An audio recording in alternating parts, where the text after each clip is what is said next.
The Oconee River ran cold that October morning in 1847, carrying with it the scent of rotting leaves and something darker, something metallic that made Aiyana's stomach turn before she even reached the water's edge. She had come at dawn to check her fishing nets, as she did every morning, moving through the Georgia woods with the silence her grandmother had taught her. The mist hung low over the water, thick as wool, and in it she could barely see 10 feet ahead.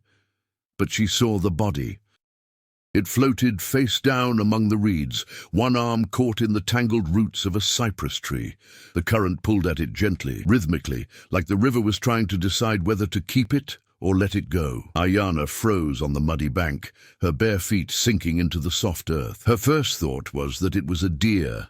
Hunters sometimes left carcasses to rot, but then she saw the torn fabric of a shirt, the dark skin of a human back, and the unmistakable bloom of fresh blood spreading through the water like ink. She should have walked away. That's what her uncle would have told her. That's what anyone with sense would have done. The body was trouble, white man's trouble. And Aiyana had survived 3 years alone in these woods, precisely because she knew how to avoid trouble. But something in the way the man's fingers still gripped the root, even in unconsciousness, made her wade into the water. The cold shocked her legs as she moved deeper, her doe-skin dress floating up around her thighs. She reached the body and turned it over with effort, gasping as his face broke the surface. Tell me in the comments which country you are from and what you thought of this story. And if this story made an impression on you, subscribe to the channel so you don't miss any future stories. He was younger than she expected, maybe 25, with a strong jaw and scars crisscrossing his shoulders like a map of suffering. A bullet wound gaped just below his collarbone, still bleeding sluggishly into the river. His eyes were closed, his lips blue, but when she pressed her fingers to his neck, she felt it. A pulse, faint and stubborn. He was alive. Aiyana looked around wildly, her heart hammering. The woods were empty, the morning birds just beginning their songs. No one had followed him here, not yet, but they would. Men like this didn't end up in rivers by accident.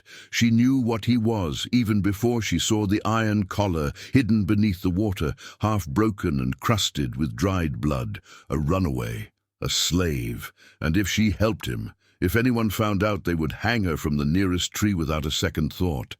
She gripped him under the arms and began to pull. He was heavy, dead weight against the current, and twice she nearly lost him. Her muscles screamed as she dragged him onto the bank, his body leaving a dark trail through the mud. She knelt beside him, panting, and pressed her hands against the wound in his chest. Blood welled between her fingers, hot and insistent. He needed a healer, someone who understood bullet wounds and fever and infection. But there was no healer. There was only her, a Cherokee woman living in exile at the edge of a world that wanted her dead as much as it wanted him enslaved. Foolish, she whispered to herself in Cherokee, her grandmother's language, the one she spoke only when she was alone.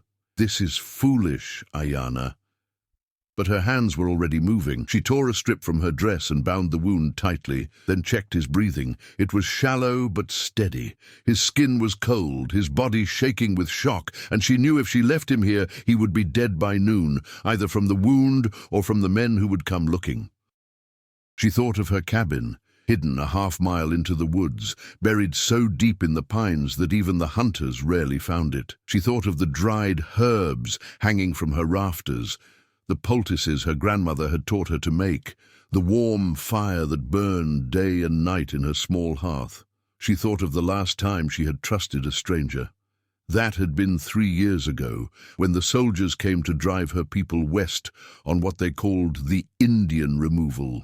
She had watched her mother die on the march, watched her father collapse in the snow, watched her younger brother dragged away when he tried to run.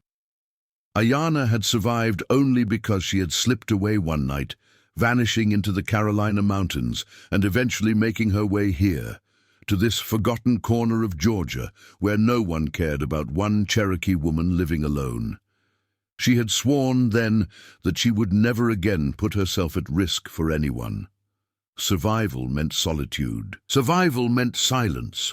And yet, she looked down at the man's face, slack in unconsciousness, and saw something that made her chest tighten. He had fought.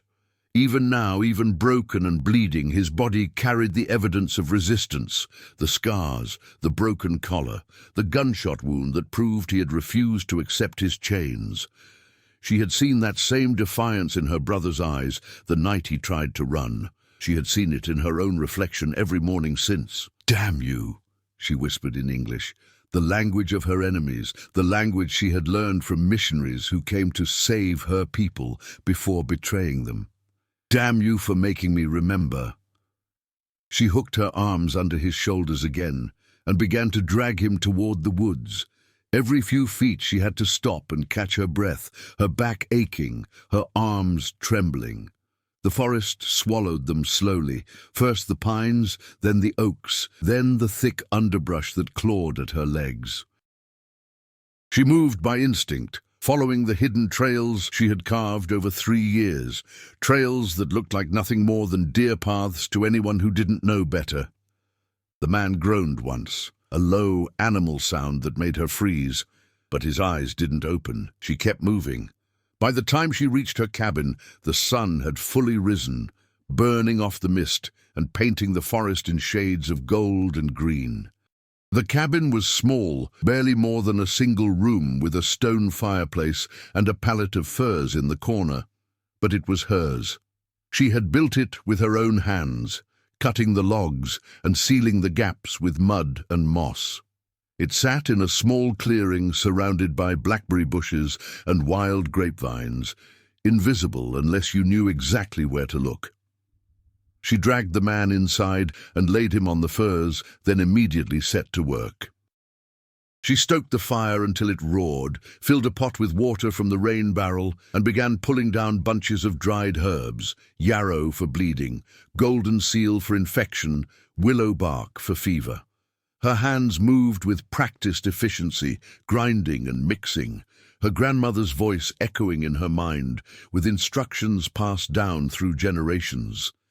She cleaned the wound with hot water and packed it with a poultice that made the man's body jerk, a reflexive response to the pain even in unconsciousness. As she worked, she studied him more closely. He was tall, powerfully built, despite obvious malnourishment, with hands that were calloused and scarred from hard labor. His face was handsome in a way that made her uncomfortable to notice. A strong nose, full lips, a jawline that spoke of pride, even in defeat. But it was his back that told the real story. When she rolled him over to check for other wounds, she saw the lattice of scars that covered him from shoulders to waist. Whip marks, dozens of them, layered over years. Some were old and silver, others more recent and still raised. She had seen scars like these before, on the few escaped slaves who had passed through Cherokee territory during her childhood, but never this many, never this brutal. "What did you do?" she whispered, tracing one particularly deep scar with her fingertip, "to make them hate you this much?" He didn't answer, of course. He lay motionless, except for the shallow rise and fall of his chest, his body fighting a war she couldn't see. She covered him with a blanket woven from rabbit fur and sat back on her heels, suddenly exhausted. The reality of what she had done crashed over her like a wave. She had brought a runaway slave into her home.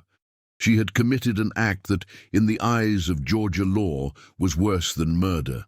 If they found him here, they would burn her cabin, hang him from a tree, and probably hang her beside him for good measure. And even if they didn't find him, even if he survived, what then? He couldn't stay here forever, he couldn't go back, and she couldn't send him into the woods alone, wounded and hunted.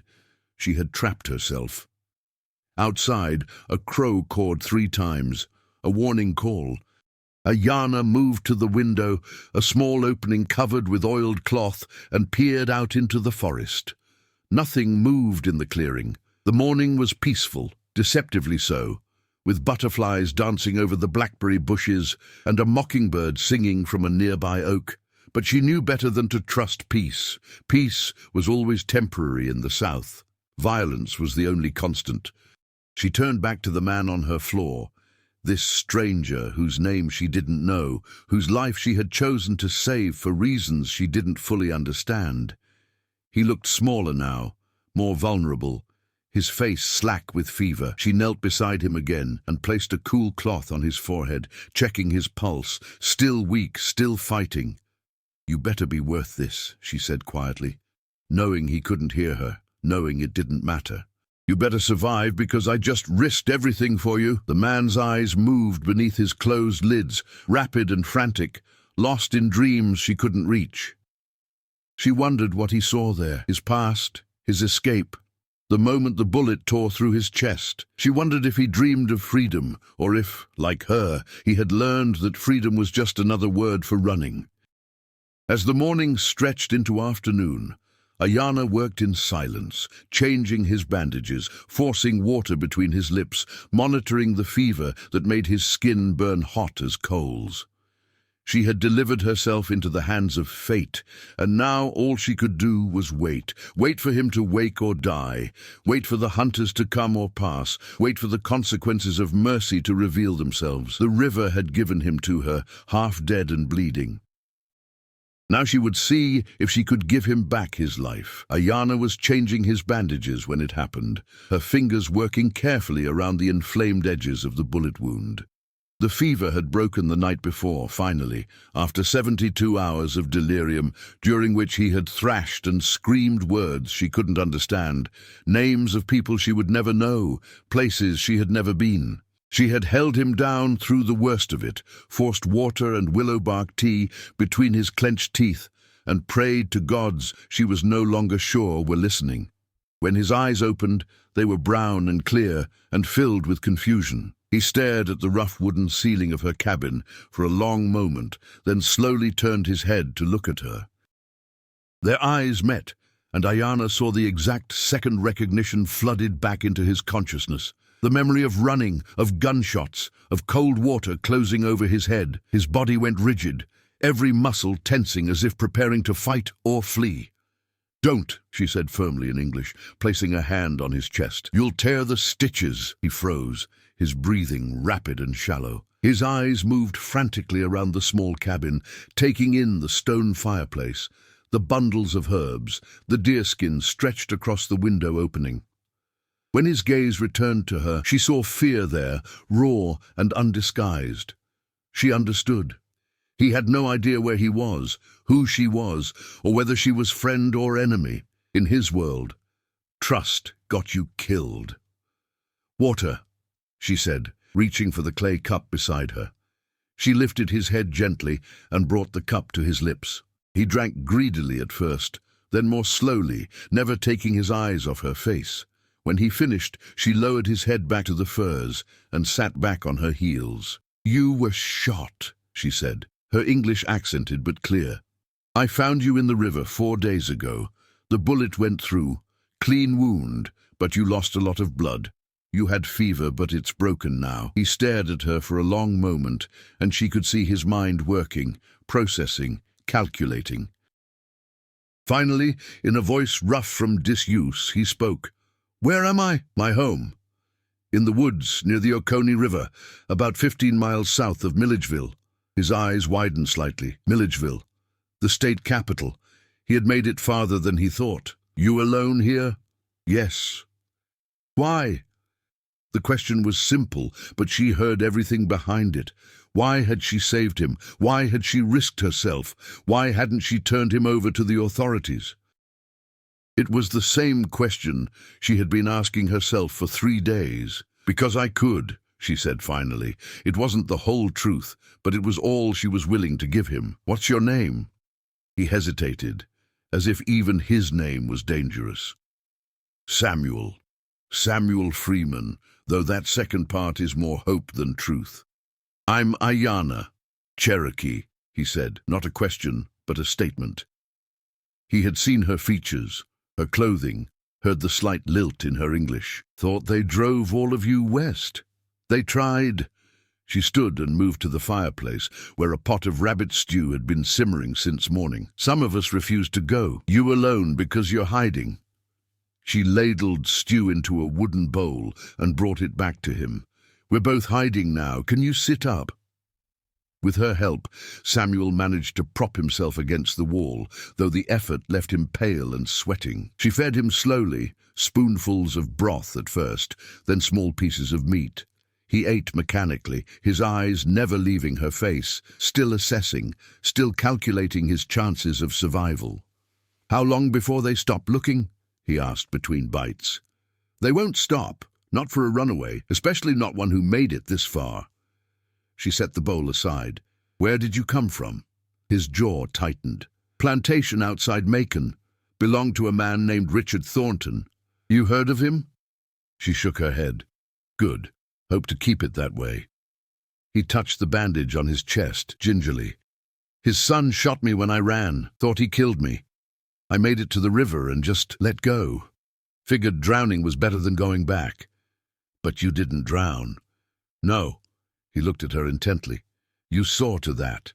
Which brings me back to why. Woman living alone out here, you got to know what kind of trouble I bring. They find me here, they'll kill you same as me. Probably worse, given," he gestured vaguely at her, "given what you are." "I know what I am," Aiyana said quietly, "and I know what happens if they find you here. But they won't find you. Not unless you're stupid enough to leave before you can walk. Can't stay here forever." "No," she agreed, "but you can stay until the wound heals. After that," she shrugged, "after that, you run again.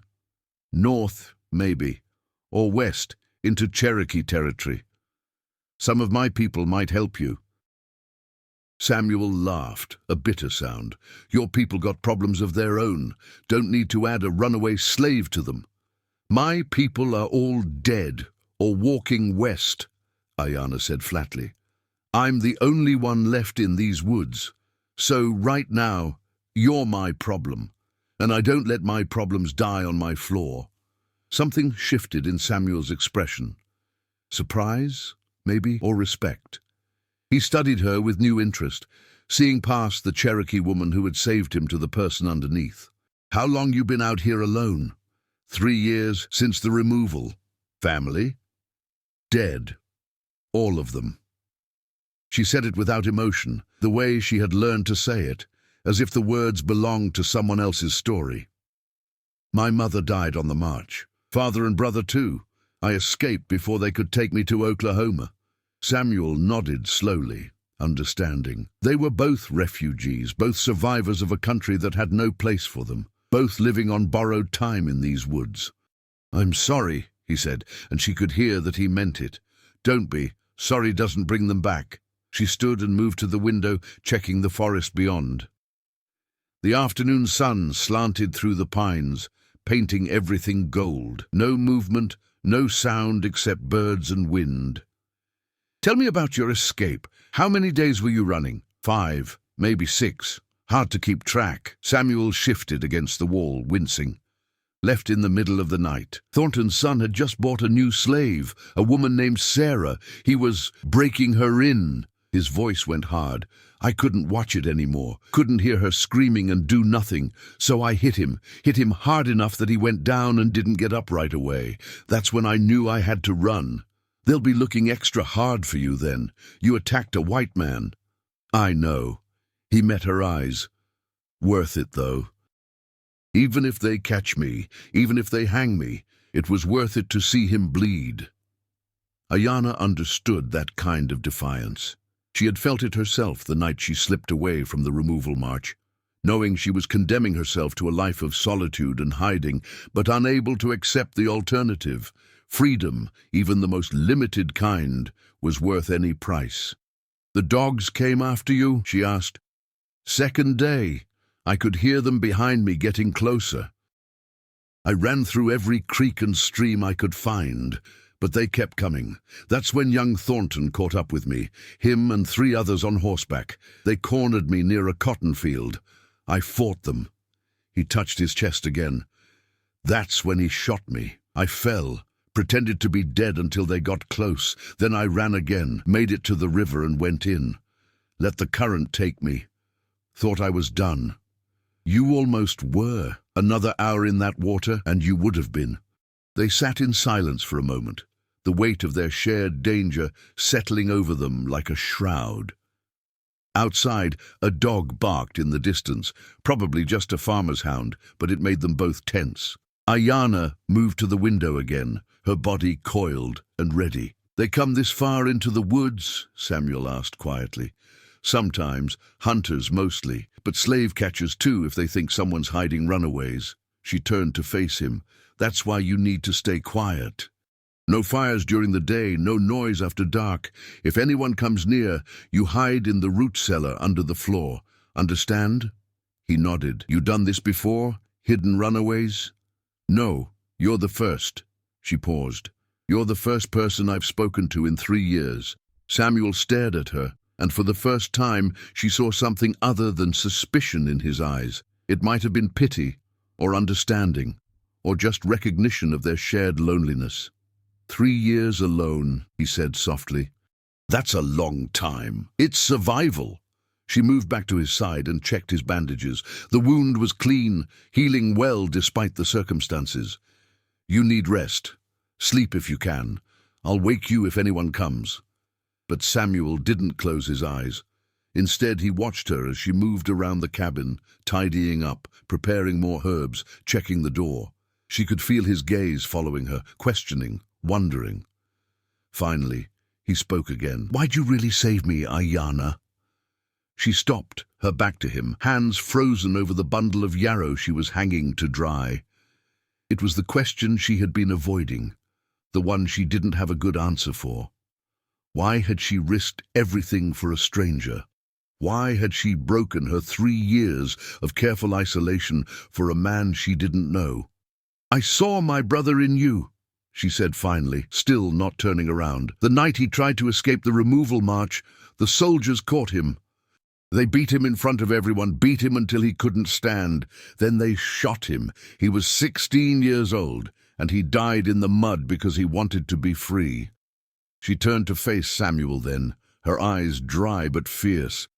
"When I saw you in the river, saw that you had fought and run and refused to accept your chains, I thought maybe this time I could save him, even if it's not really him, even if it's too late." Samuel's expression softened, the hard edges of suspicion melting away. "I'm sorry about your brother. Don't be sorry, just live. That's all I ask. Live, and make it worth the risk." "I'll try," he said quietly. "I promise you that." As night fell over the Georgia woods, Aiyana built up the fire and settled onto a pile of furs across from Samuel. They didn't speak much more that evening, but something had shifted between them, an understanding, fragile and new, built on shared loss and shared defiance. They were two people who had every reason to distrust each other, thrown together by chance and desperation. But in the flickering firelight, watching each other across the small cabin, they began to see something they had both thought lost forever. They began to see hope. Outside, the forest settled into its nighttime rhythms. Owls calling, creatures rustling through the underbrush, the distant song of the Oconee River flowing endlessly south. And somewhere in that darkness, men with dogs and guns continued their search, following cold trails and false leads, getting closer with every passing day. But for now, in this small cabin hidden deep in the pines, 2 outcasts found brief sanctuary. And that, for the moment, was enough. The days that followed established a rhythm neither of them had expected. Samuel's body, though battered and scarred, proved resilient. By the end of the first week, he could sit up without help. By the second, he could walk the length of the cabin, though the effort left him breathless and pale. Aiyana watched his progress with the clinical eye of a healer, changing his bandages twice daily, monitoring the wound for signs of infection, adjusting her poultices as needed. But something else was happening too, something neither of them acknowledged aloud. In the forced intimacy of the small cabin, with nothing but time and silence between them, they began to talk. It started simply enough. Samuel would ask about the herbs she used, and she would explain how golden seal fought infection, how willow bark reduced fever, how her grandmother had taught her to read the forest like a book. He listened with genuine interest, his eyes following her movements as she worked, and occasionally he would offer his own knowledge. He knew things about plants, too, learned from an old woman on the Thornton plantation who had been the closest thing to a doctor the enslaved community had. "We called her Aunt May," Samuel said one afternoon, as Aiyana ground dried mint leaves in a stone bowl. "She was probably 80 years old, blind in one eye, but she could cure almost anything. Saved my life more than once when I was a boy." "What happened to her?" Aiyana asked, not looking up from her work. "Died about 5 years back. Natural causes, which was a mercy. She used to say the secret to healing wasn't the plants themselves, but knowing which plants talked to each other. Said everything in nature was connected, and if you paid attention, the forest would tell you what it needed." Aiyana smiled faintly. "My grandmother said the same thing. Said the trees and the rivers and the animals all spoke the same language, and humans had just forgotten how to listen." "Maybe that's why we're in the mess we're in," Samuel said. "Too busy talking to hear anything else." She glanced at him then, surprised by the observation. He was sitting on the edge of the pallet, his chest bare so she could check the wound later, and in the afternoon light streaming through the window, she could see how much he had already healed. The fever-pale skin had regained some color. The hollowness in his cheeks was filling out from her cooking. He looked stronger, more alive, and dangerously close to being able to leave. The thought disturbed her more than it should have. "Tell me about Macon," she said, redirecting the conversation. "What was it like there?" Samuel's expression darkened. "You really want to know? I asked, didn't I?" He was quiet for a long moment, his eyes distant. When he finally spoke, his voice was careful, measured. "The Thornton plantation was about 2,000 acres, mostly cotton. Richard Thornton owned maybe 150 people, men, women, children. Worked us from can't see to can't see, 6 days a week. Sundays we got to rest, but only because even white men recognized God's day." His laugh was bitter. "Though I'm not sure what kind of God would let what happened there continue." Aiyana stopped grinding and looked at him. "The woman you mentioned, Sarah, what happened to her?" "Same thing that happens to all the young women. Thornton's son, James, he liked to pick them out when they came of age. Said it was his right as master. Sarah was different, though. Proud, educated even. Her last master had been some kind of liberal, taught her to read and write. That made James angry. He didn't like slaves who thought they were people." Samuel's hands clenched into fists. "I could hear her every night, hear what he did to her, and I couldn't just—" "So you hit him," Aiyana finished quietly. "I did more than hit him. I broke his jaw, maybe his nose too. Left him bleeding on the ground while Sarah ran. Don't know if she made it. Hope she did." He met Aiyana's eyes. "You think that makes me a bad man? Using violence?" "I think it makes you human," she said. "And I think sometimes violence is the only language evil understands." They held each other's gaze for a long moment, an unspoken understanding passing between them. They were both survivors of violence, both shaped by it, both defiant in the face of it. And in that moment, Aiyana realized how dangerous this was becoming. Not the physical danger of hiding a runaway, but the emotional danger of caring about him. She turned back to her grinding, trying to focus on the familiar rhythm of stone against stone. But she could feel Samuel's eyes on her, could sense the questions he wasn't asking. "Can I ask you something?" he said finally. "You're going to anyway. Why Cherokee?" He gestured around the cabin. "Why stay here in Georgia when you could have gone anywhere?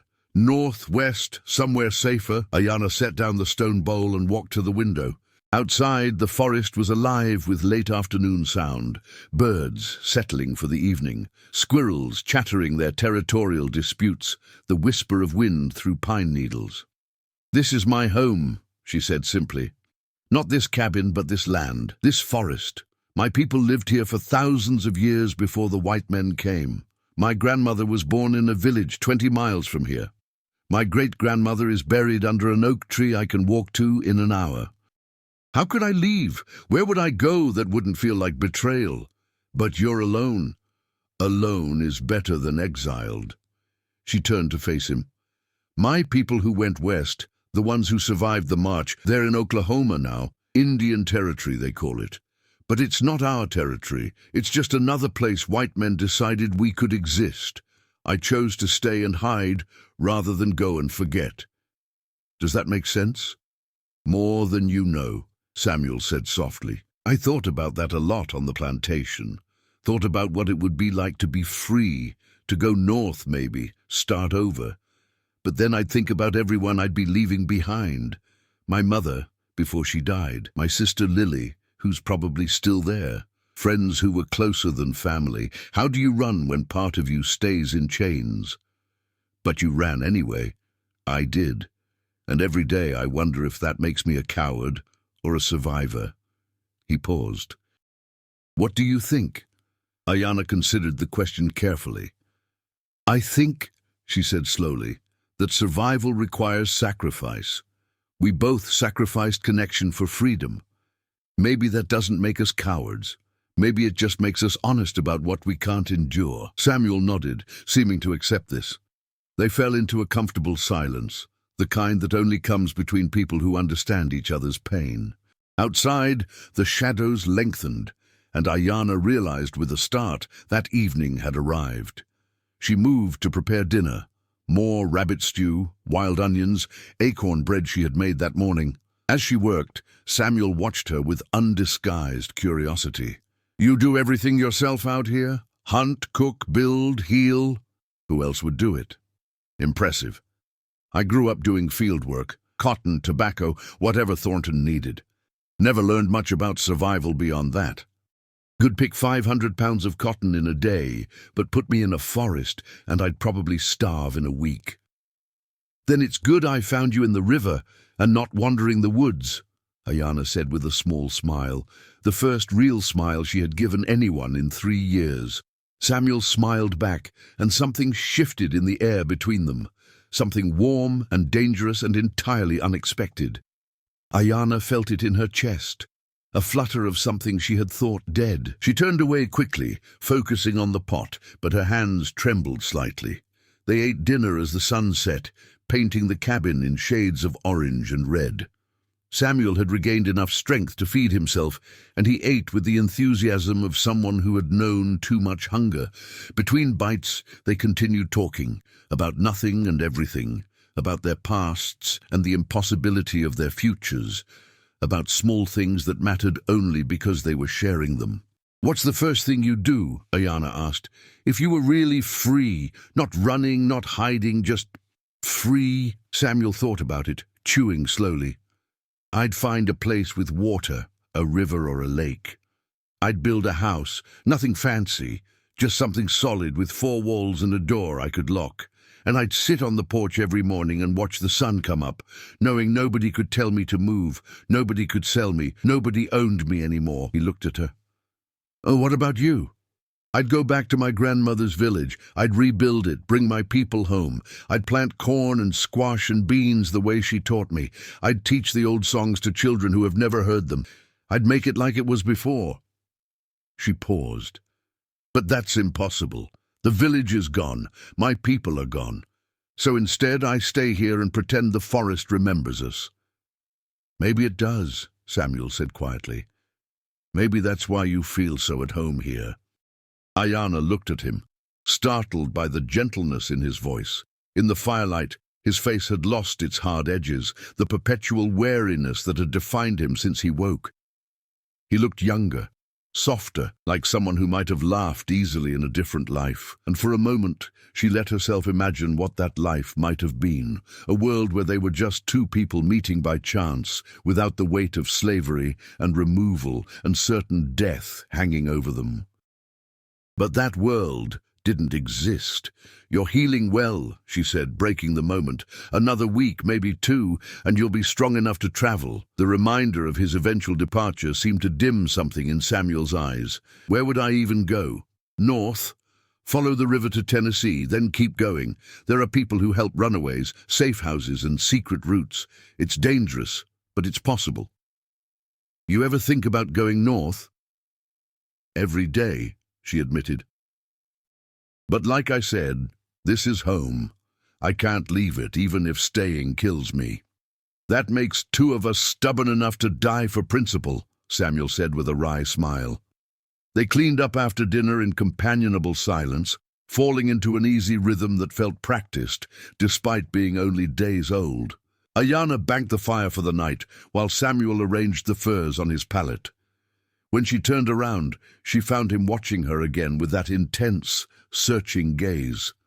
"Thank you," he said simply, "for all of this, for saving me, for healing me, for not turning away." Aiyana felt something catch in her throat. "Don't thank me yet. We're not safe. We won't be safe as long as you're here." "I know, but still, thank you." She nodded, not trusting herself to speak, and moved to her own sleeping area across the cabin. They lay in the darkness, separated by 10 feet of packed earth floor and a gulf of impossibility. Outside, an owl called, answered by another in the distance. The night settled around them like a blanket. "Aiyana." Samuel's voice came soft through the darkness. "Yes? What you said earlier, about choosing to stay and hide rather than go and forget. I understand that now. You're not hiding from them. You're hiding for yourself, for your grandmother, for your people. You're keeping something alive that they tried to kill." She closed her eyes, feeling tears prick behind her lids. "That's exactly right. Then maybe what I'm doing isn't just running. Maybe it's keeping something alive too. My dignity, my humanity, the part of me they couldn't own no matter how hard they tried." "Maybe," she agreed quietly.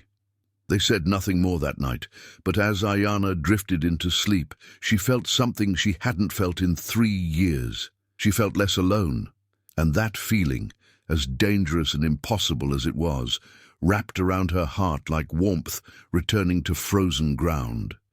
Somewhere in the darkness, Samuel lay awake, listening to her breathe, and felt the same.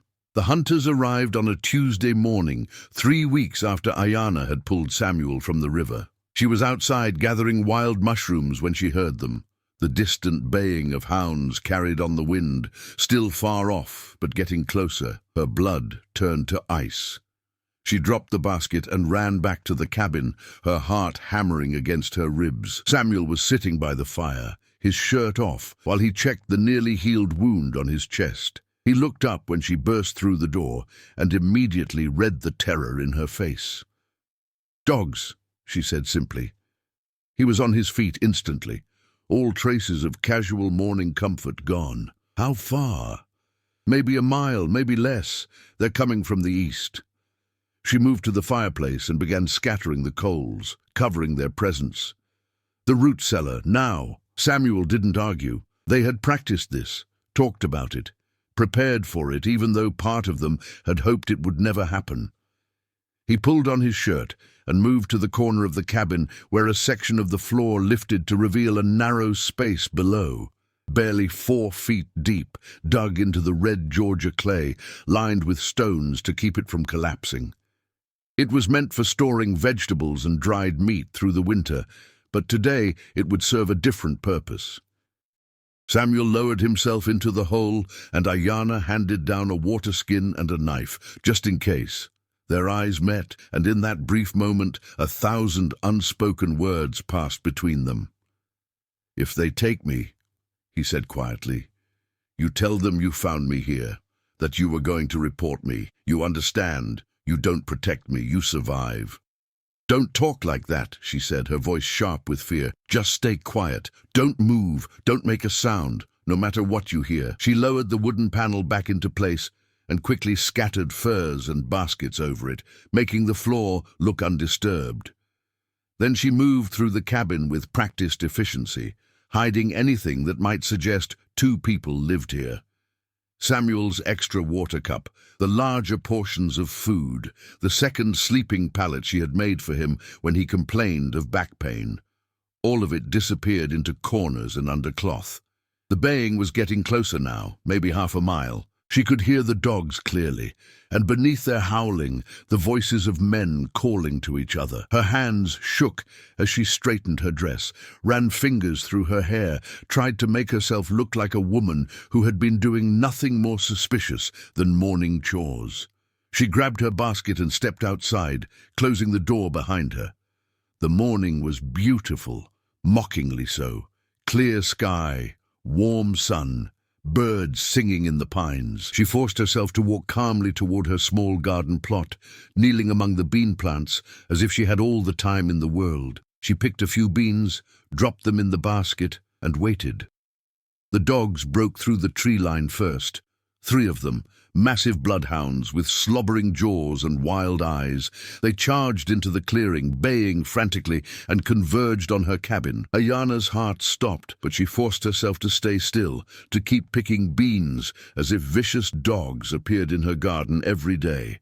The men followed seconds later, 4 of them on horseback, dressed in rough work clothes and carrying rifles.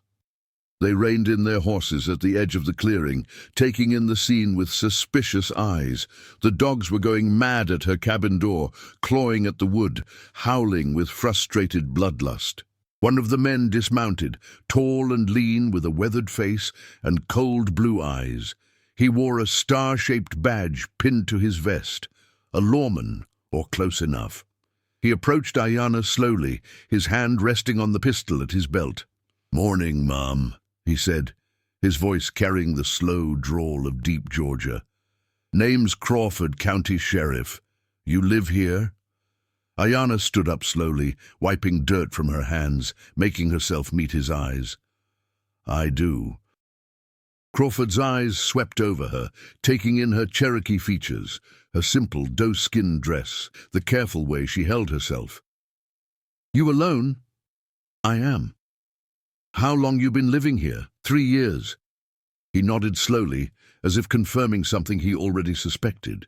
"You know it's illegal for Indians to be on Georgia land without permission? There was a removal. You should have gone west with your people." "I was told I could stay if I kept to myself and caused no trouble," Aiyana said, the lie coming easily. She had practiced this story in her head 1,000 times, knowing this day might come. "A missionary gave me permission, said as long as I lived quietly and bothered no one, the state wouldn't care about one Cherokee woman." Crawford studied her for a long moment, clearly deciding whether to believe her. Behind him, his companions had dismounted and were watching the dogs, who continued their frantic assault on the cabin door. "Your dogs seem interested in my home," Aiyana said, keeping her voice calm. "May I ask why?"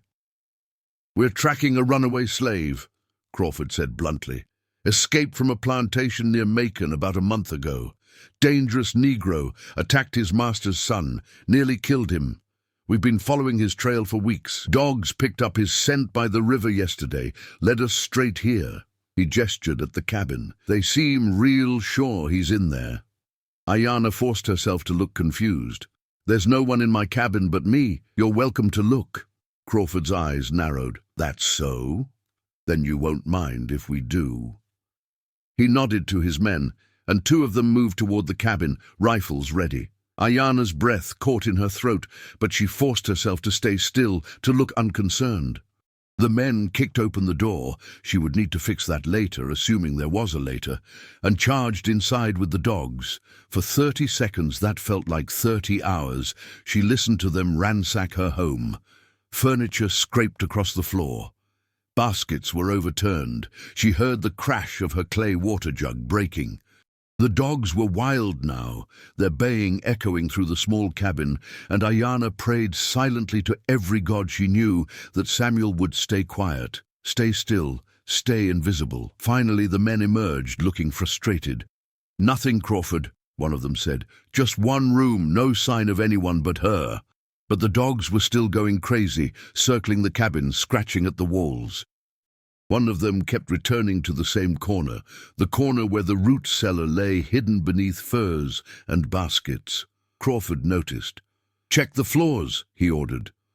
Aiyana's blood turned to ice, but she kept her expression neutral. The men went back inside and she heard them moving things, stomping on the floorboards, testing for hollow spaces. She clenched her fists, her nails digging into her palms hard enough to draw blood. "Got something here!" one of the men shouted. "No, no, no, no!" Aiyana moved toward the cabin without thinking, but Crawford grabbed her arm, his grip iron hard. "Stay put," he said quietly. All pretense of courtesy gone. She heard the wooden panel being lifted, heard one of the men say, "Well, I'll be damned." Heard the distinctive click of a rifle being cocked. "Come on up, boy," one of the men called down. "Nice and slow, hands where we can see them." There was a long pause, and Aiyana felt her world collapsing. Then Samuel's voice, quiet and resigned, "Don't shoot, I'm coming up." He emerged from the root cellar with his hands raised, his face carefully blank. The men immediately grabbed him, slamming him against the cabin wall and binding his hands with rope.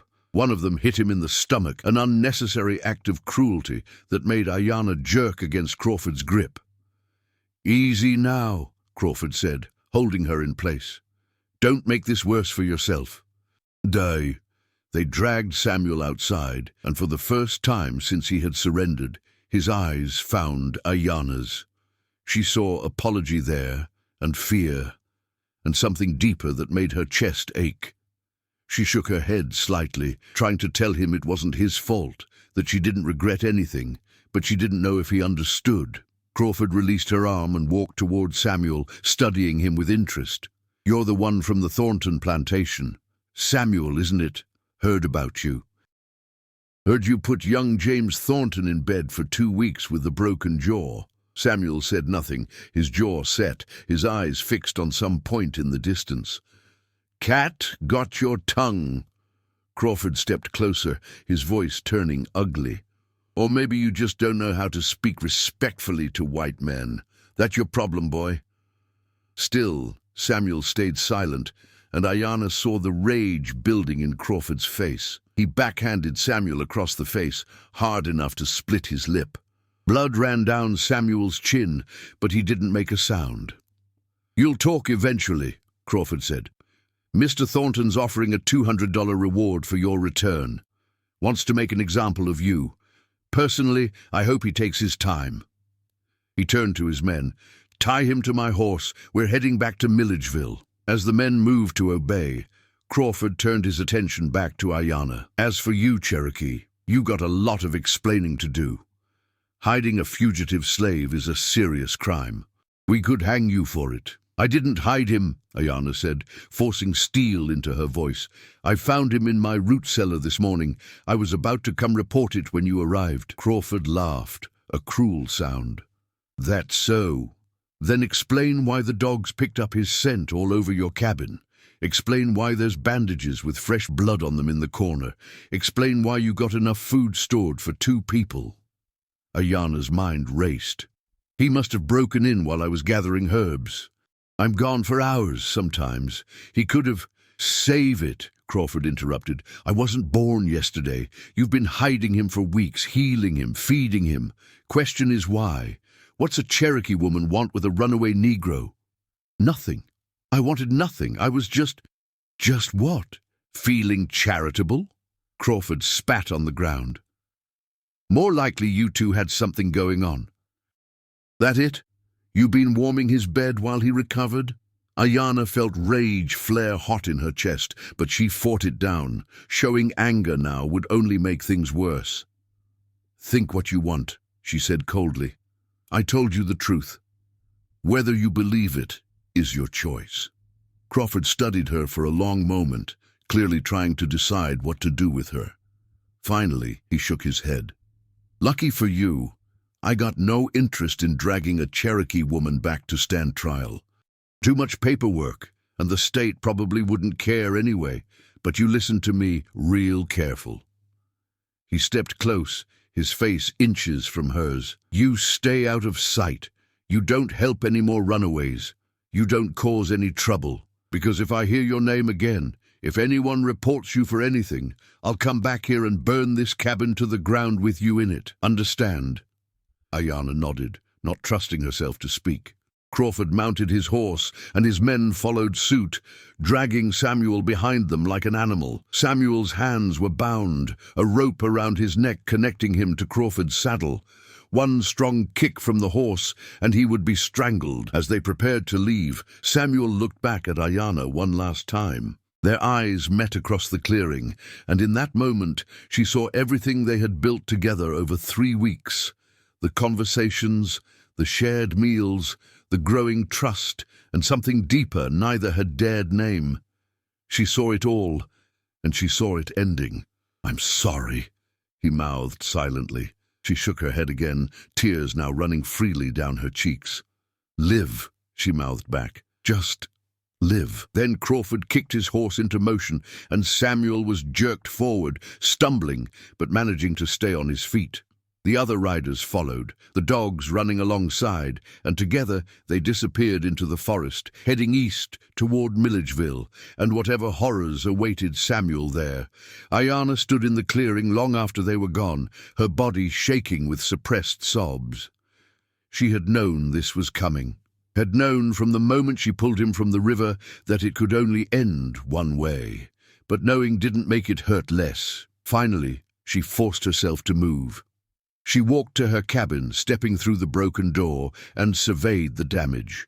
They had destroyed everything, broken her pottery, torn her blankets, scattered her carefully organized herbs across the floor. But the worst destruction was in the corner, where the root cellar panel lay open like a wound. She walked to it and looked down into the empty space where Samuel had hidden, and something inside her broke completely. She sank to her knees and wept. She wept for Samuel, for the torture and death that likely awaited him. She wept for herself, for the brief moment of connection that had been stolen away. She wept for her brother, for her family, for her people, for every person who had ever dared to hope for freedom and been crushed for it. And when the tears finally stopped, when the sun had moved across the sky and the shadows had grown long, Aiyana stood up. She wiped her face, straightened her shoulders, and began to clean up the destruction, because that's what survivors did. They endured, they rebuilt, they continued. But as she worked, one thought kept circling through her mind, growing stronger with each passing moment. Samuel was still alive. The hunters were taking him back to Thornton's plantation, which meant he had at least a few days before they killed him. A few days was enough time. Enough time for what? She wasn't entirely sure yet. But she knew one thing with absolute certainty. She hadn't saved Samuel from the river just to let him die in chains. She had told him to live. Now she would make sure he could. As night fell over the Georgia woods, Aiyana finished cleaning and stood in her cabin doorway, looking east toward Milledgeville. Somewhere in that direction, Samuel was being dragged back to hell. And somewhere in her chest, a decision was crystallizing into certainty. She couldn't save everyone. She couldn't bring back her family or her people.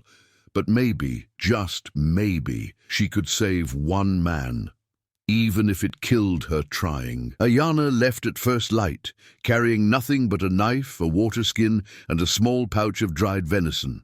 She wore her darkest clothing and moved through the forest like a shadow, using every skill her grandmother had taught her about tracking and stealth. She knew where they were taking Samuel. The Thornton plantation outside Macon was nearly 70 miles southeast, a journey that would take Crawford and his men at least 3 days on horseback with a prisoner on foot. She had maybe 2 days to get ahead of them, maybe less. She ran when the terrain allowed, her moccasined feet silent on the forest floor. She walked when exhaustion forced her to, pushing through the pain in her legs and the burning in her lungs. She followed deer trails and creek beds, avoiding roads and settlements, moving parallel to the route she knew the slave hunters would take. By nightfall of the first day, she had covered nearly 30 miles, and her body was screaming for rest. She allowed herself 3 hours of sleep in a hollow log, then continued before dawn. The second day was harder. Her muscles were stiff, her feet blistered, and the hunger gnawed at her stomach like a living thing. But she pushed on, driven by an urgency she couldn't fully explain even to herself. She barely knew Samuel. They had shared 3 weeks together. Nothing more. By any rational measure, risking her life for him was insane. But nothing about the last 3 weeks had been rational. Nothing about her life had been rational. Since the moment the soldiers came to drive her people west, she had learned to stop measuring her choices by logic and start measuring them by what she could live with. And she couldn't live with abandoning Samuel to torture and death, not after she had given him hope. By the evening of the second day, she reached the outskirts of Macon. The city was larger than she expected, sprawling and busy, with wide streets and brick buildings and more white people than she had seen in 3 years. She skirted the edges, staying in the woods, until she found what she was looking for, a small encampment of enslaved people on the edge of a plantation, their quarters separated from the main house by a cotton field. She waited until full dark, then crept closer, listening to the conversations drifting from the rough cabins. She needed information, where the Thornton plantation was, what security they had, where they would be keeping Samuel. But approaching strangers was dangerous. If anyone reported her presence, she was dead. Finally, she spotted an elderly woman sitting alone outside one of the cabins, smoking a pipe and humming quietly to herself. Aiyana watched for several minutes, assessing, then made her decision. She stepped out of the shadows, moving slowly so as not to startle the woman. The woman saw her immediately and went still, her eyes widening. "Lord, have mercy," she whispered. "You Cherokee, ain't you?" Aiyana nodded. "I need help." "Help?" The woman looked around nervously. "Child, you got any idea how dangerous it is for you to be here? White folks catch you, they'll—" "I know," Aiyana interrupted, "but I need information about the Thornton plantation. I need to know where it is and how it's guarded." The woman studied her for a long moment, then her eyes narrowed with understanding. "This about that runaway they caught? Samuel?" Aiyana's heart leaped. "You know him. Everyone knows about him by now. Word travels fast among us. They say he nearly killed James Thornton when he ran. Say they're gonna make an example of him when they bring him back." The woman shook her head sadly. "Brave man. Foolish maybe, but brave.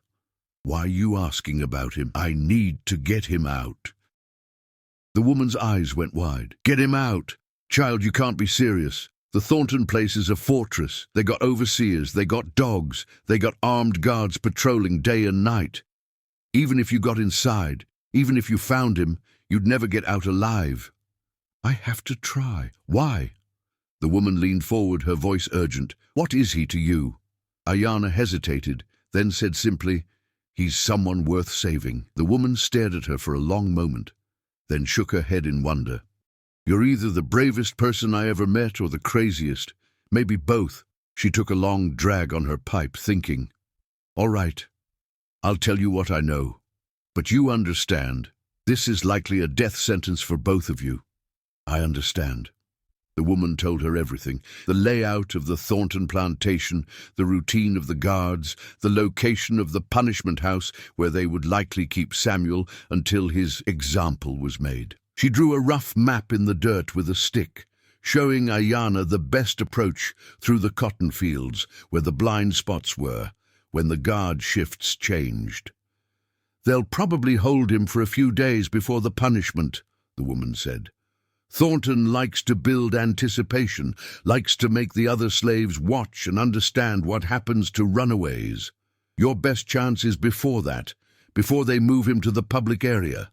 How long do I have?"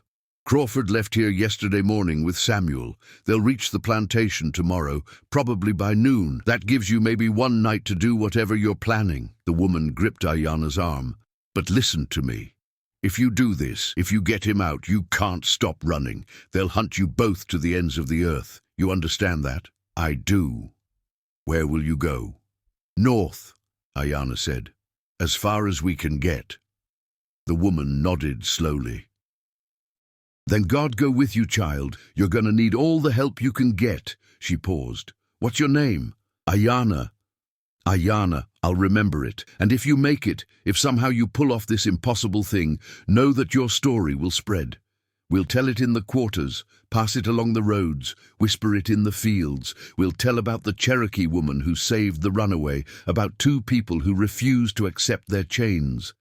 That story will give people hope, and hope is the one thing they can't take from us." Aiyana felt tears prick her eyes. "Thank you. Don't thank me yet. Save that man. Then thank me." Aiyana left the encampment and made her way toward the Thornton plantation, arriving just after midnight. The place was exactly as the old woman had described, a massive main house on a hill, surrounded by fields of cotton that stretched to the horizon. Barns, storage buildings, and slave quarters dotted the landscape, and she could see the orange glow of torches where guards patrolled. She circled the property twice, memorizing every detail, every patrol route, every potential obstacle. The punishment house was a small stone building near the main house, isolated from everything else. That's where they would keep Samuel, close enough for Thornton to enjoy his captive's suffering, far enough from the other slaves that his screams wouldn't disturb their sleep. She waited until 3 in the morning, when exhaustion made the guards sloppy and the patrol routes predictable. Then she moved. She crossed the cotton field on her belly, inching forward through the plants, her dark clothing making her nearly invisible in the moonlight. It took her nearly an hour to cover 200 yards, but finally she reached the edge of the compound. The punishment house was 50 feet away, with one guard sitting outside the door, his rifle across his knees, his head nodding with fatigue. Aiyana picked up a small stone and threw it into the bushes 20 feet to her left.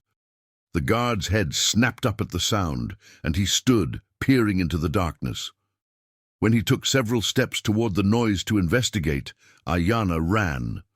She crossed the open ground in seconds, pressed herself against the stone wall of the punishment house, and held her breath.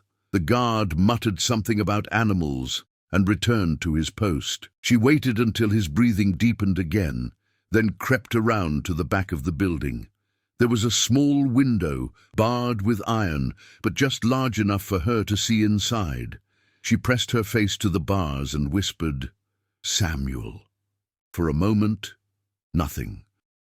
Then movement in the darkness, and Samuel's face appeared in the moonlight coming through the window.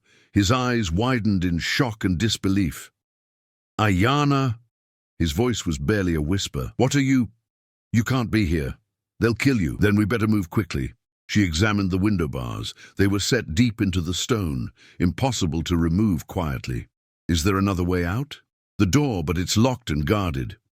She thought fast. "Can you reach this window if I give you a knife?" "Why?" "I'm going to create a distraction. When the guard leaves his post, you cut through the rope or chain holding the door shut and run. Head west into the cotton field. I'll meet you there." "Aiyana, this is insane. You'll never... Do you want to live or not?" She pulled out her knife and passed it through the bars. Their fingers touched briefly, and even in that moment of terror and desperation, she felt the spark between them.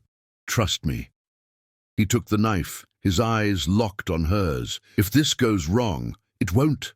She hoped she sounded more confident than she felt. "Be ready." She moved away from the window and circled around to the front of the building again. The guard was still dozing in his chair, his rifle loose in his grip. Aiyana picked up several larger stones and crept toward the nearest barn, about 100 feet away. She threw the first stone at the barn's tin roof, creating a loud clang that echoed across the compound. The guard jerked awake, standing quickly and raising his rifle. "Who's there?" She threw another stone, then another, making it sound like someone was moving around behind the barn.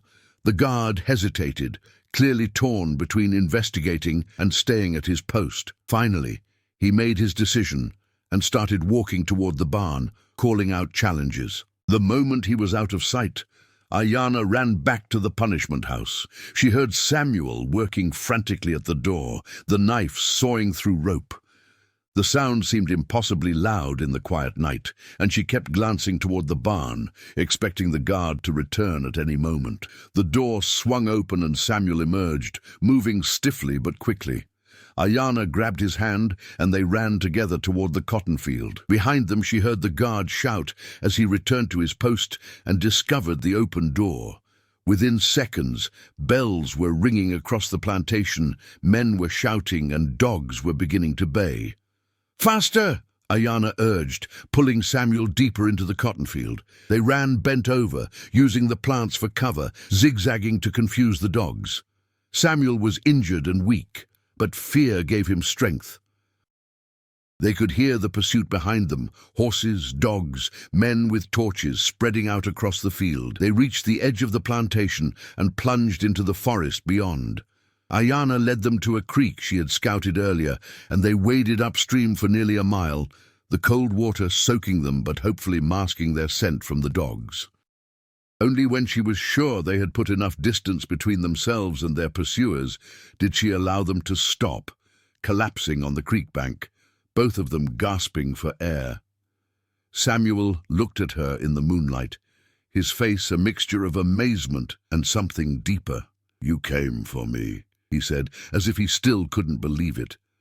"Of course I did." Aiyana was shaking now, the adrenaline fading and leaving her weak.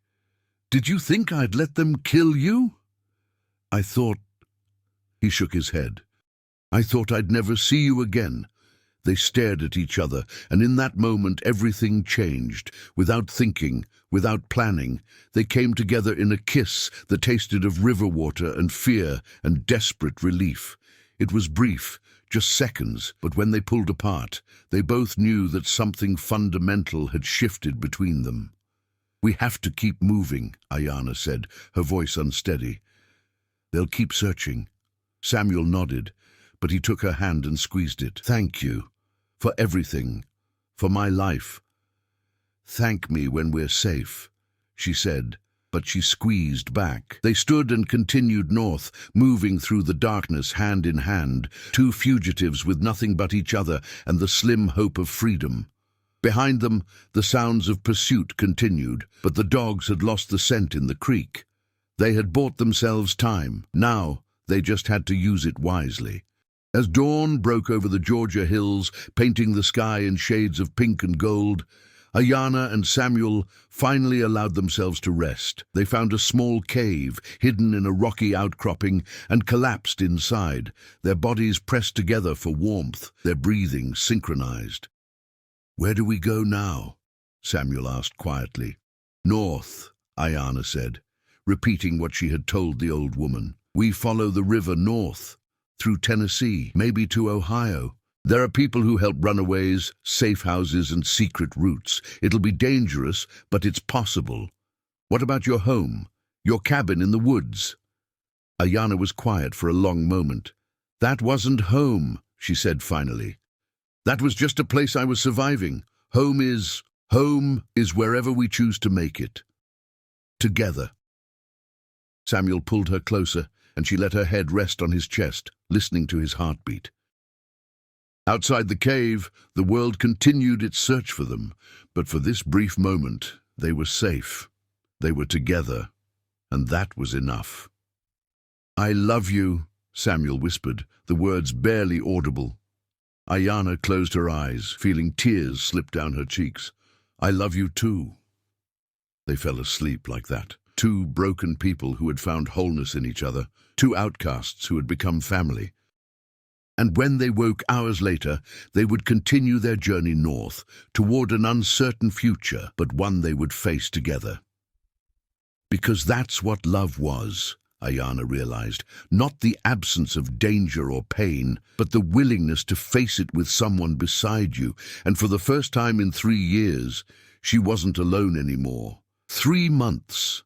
That's how long they ran, through Tennessee's mountains, across Kentucky's rolling hills, always moving north, always one step ahead of the slave catchers who never stopped pursuing them. Samuel's face was on wanted posters in every town, reward increased to $500, dead or alive. Aiyana became invisible beside him, just another Cherokee woman displaced by removal, unremarkable until someone looked too closely and saw the way she and Samuel moved together, the way their hands found each other in crowds, the way they shared a language of glances that needed no words. They survived on fish from streams, rabbits from snares, berries and roots that Aiyana identified with the knowledge her grandmother had given her. They slept in caves and abandoned barns, under bridges and in the hollows of massive trees. Some nights they went to bed hungry, their stomachs cramping with emptiness. Other nights they ate well, and Samuel would make Aiyana laugh with stories from his childhood, before Thornton, before the plantation, when he was just a boy who loved to climb trees and catch fireflies. They found help in unexpected places, a Quaker family who fed them and gave them warm blankets, an old freed slave who let them sleep in his barn and didn't ask questions, a Cherokee family in Tennessee who recognized Aiyana's heritage and sheltered them for a week. But they also found danger everywhere. Twice they barely escaped slave catchers. Once Samuel fought off 3 men who tried to collect the reward, and once Aiyana killed a man with her grandmother's knife when he tried to drag Samuel away while she was gathering water from a stream she had never killed before. The weight of it stayed with her, made her nightmares darker, but Samuel held her through those nights and whispered that she had saved them both, that violence in defense of love was not the same as violence from hate. By the time they reached the Ohio River, it was late January 1848. The river was partially frozen, great chunks of ice floating like white islands against the dark water. Ohio was on the other side, free soil, where slavery was illegal, where Samuel could live without chains. They stood on the Kentucky bank, staring across at freedom so close they could almost taste it. "We could cross," Samuel said, his breath misting in the cold air. "Make it to Ohio, find the Underground Railroad, maybe make it all the way to Canada." Aiyana looked at him, at this man who had become everything to her in just a few months. His face was thinner now, carved by hardship and hunger, but his eyes were bright with something she had never seen in them before. Hope. Real hope. Not the desperate kind that sustained them through running, but the kind that allowed you to think about tomorrow and the day after that. "We could," she agreed. "But is that what you want? To keep running? To never stop looking over your shoulder? To live in fear that someone will recognize you and send you back?" Samuel frowned. "What's the alternative?" Aiyana turned to look south, back the way they had come. "The old woman at the plantation, the one who helped me, she talked about a hidden valley, a place beyond the Oconee River where fugitives and outcasts went to disappear, a place where no white man dared to enter, where Cherokee and escaped slaves lived together in defiance of all the laws that tried to separate us. You think such a place really exists?" "I think if it doesn't, we could make it exist." She took his hands in hers. "We could go back, Samuel. Not to Thornton's land, not to anywhere they know to look, but deep into the Georgia wilderness, where even the hunters don't venture. We could find that valley, or one like it, and we could build something there. A life, a home. Maybe find others like us who are tired of running." Samuel studied her face for a long moment. "You're serious." "I've never been more serious about anything." Aiyana felt the certainty crystallizing inside her. "I ran from the removal because I couldn't leave my homeland. For 3 years I survived alone because I couldn't abandon the place my people lived for thousands of years. Then I met you, and I left anyway because you were more important than the land. But what if we didn't have to choose? What if we could have both, each other and a home?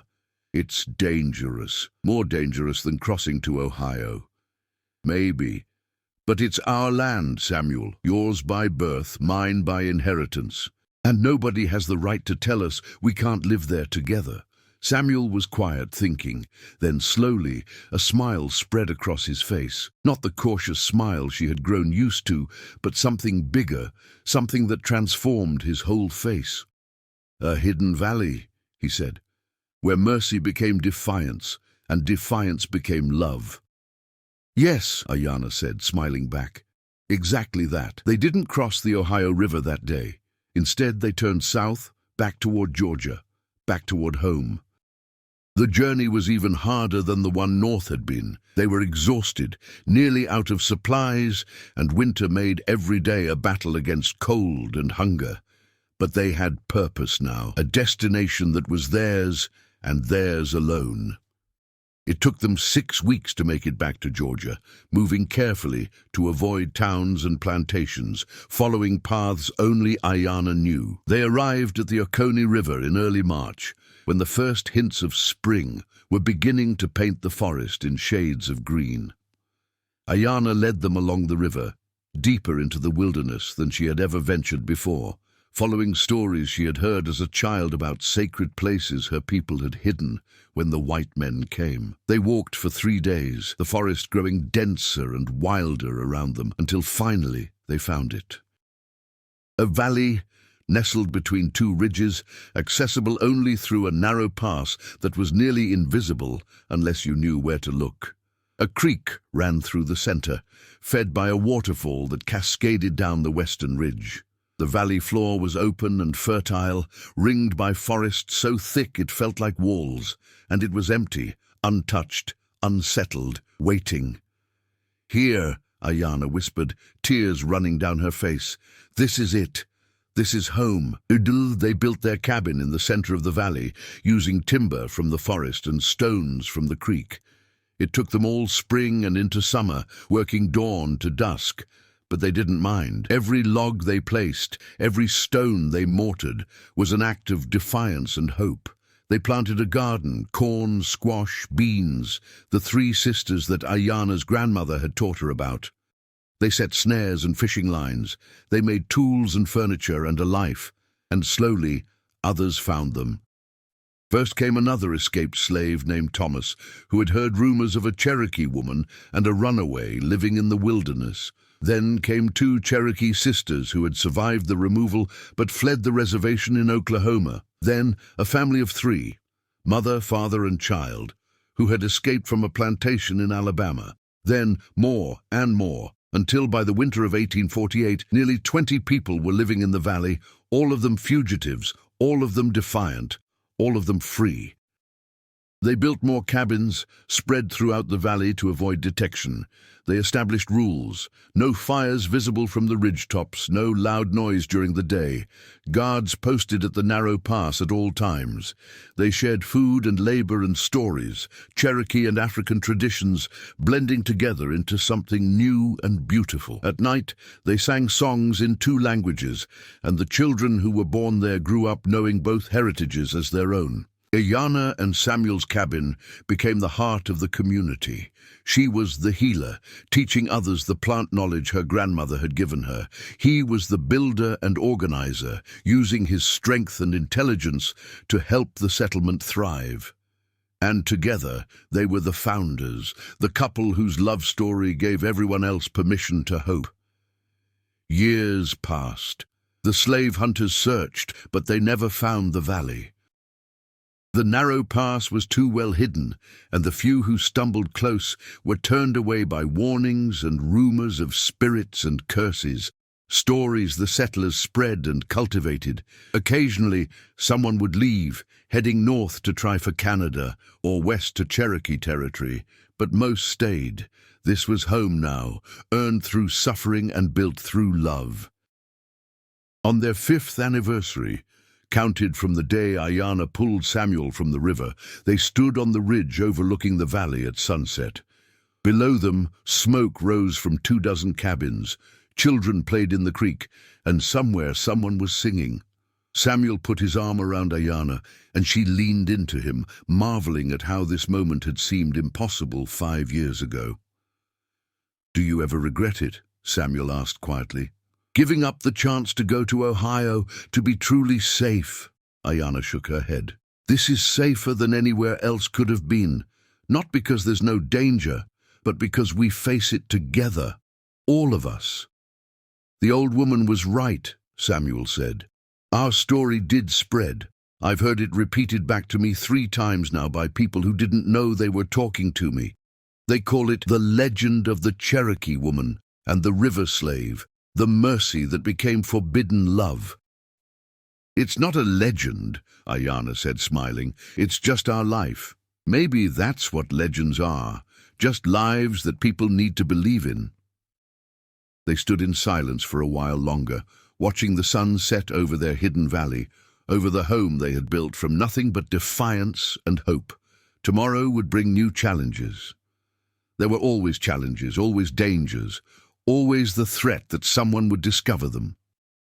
But tonight, they had this moment, this peace, this evidence that mercy once given could not die.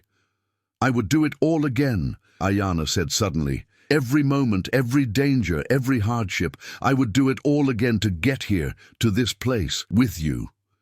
Samuel pulled her closer, kissing the top of her head. "So would I. Thank you for saving me. Thank you for being worth saving." As darkness fell, they walked back down into the valley, hand in hand, toward their cabin where a fire waited and dinner was cooking, and their 2 children, a boy and a girl, 3 and 5 years old, were probably driving their grandmother crazy with questions about everything, toward community and family and the life they had built in defiance of every law that said they shouldn't exist. The river had given them to each other, half drowned and half dead with hope. And they had taken that gift and built something eternal from it, proof that love, once kindled, could survive anything, even in a world that tried its hardest to extinguish it.